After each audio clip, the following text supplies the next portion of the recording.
అమెరికాలోని నార్త్ కరోలినాలో ఘోర ప్రమాదం జరిగింది. స్టేట్స్ విల్లే రీజనల్ విమానాశ్రయంలో సెసనా C550 జెట్ ల్యాండింగ్ అయ్యేందుకు ప్రయత్నిస్తుండగా కుప్పకూలింది.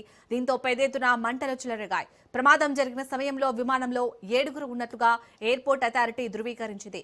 ప్రమాదంలో NASCAR retired driver Greg Biffle తో పాటు ఆయన కుటుంబీకులు ఉన్నట్లుగా అధికారులు తెలిపారు. ఎయిర్పోర్ట్ ను తాత్కాలికంగా మూసివేసినట్లు అధికారులు తెలిపారు.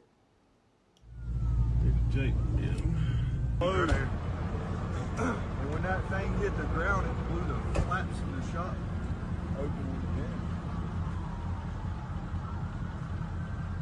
Holy shit. Looking for the set screws.